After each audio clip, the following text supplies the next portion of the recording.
কি যেন ডিটেকটিভ শব্দটা শুনতে ভালো নয়, আর গোয়েন্দা শব্দটা আরো খারাপ। তাই আমি নিজেই নিজের খেতাব রেখেছি সত্যান্বেষী। আরে এসো এসো, স্বাগতম স্বাগতম, দিনের কুটিরে পদার্পণ করো। এই পুটিরাম, এই একটু গরম কচুরি আর 2 কাপ চা।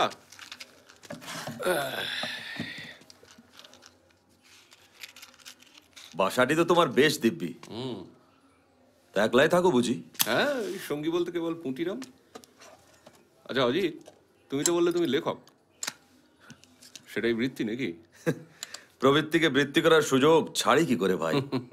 পিতৃদেবের ব্যাংকে রাখা টাকা সুদে আমার একলা জীবন নিশ্চিন্তে কেটে যায়। বাহ, অতএব কৌমার্য ব্রত অবলম্বন করিয়া সাহিত্য চর্চার মহাসাগরে অবগাহন। বাসাটি তোমার দেখে গেলুম, এবার তাহলে চলি ভাই। এই কোথায় চলে? আমি পুটিরামকে গরম কচুরি আনতে বললাম। সে পরে হবে ক্ষণ, অনেক বেলা হয়ে গেছে, যাই। শোনো ভাই অজিত, ও বাড়িতে যা ঘটেছে আমার মনে হয় না তারপরে ওখানে তোমার পক্ষে থাকা সম্ভব হবে। তুমি কাজ করো না, এখানে চলে এসো, এই বাসাটা তুমি হাত মন্দ নয়। প্রতিদান দিচ্ছ?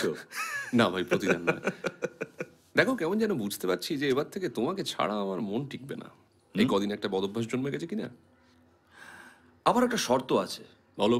তোমার এই বিভিন্ন রহস্য উন্মোচনকারী ঘটনাগুলোকে কিঞ্চিত রং চড়িয়ে গল্পাকারে প্রকাশ করতে দিতে হবে।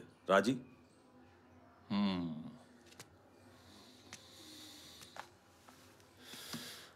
দেখো, এর মধ্যে তো আমি বিশেষ কোনো আপত্তির কারণ দেখি না।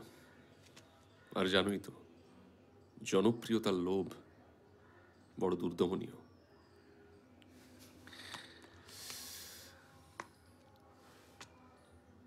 বলছো? আলবাত বলছি।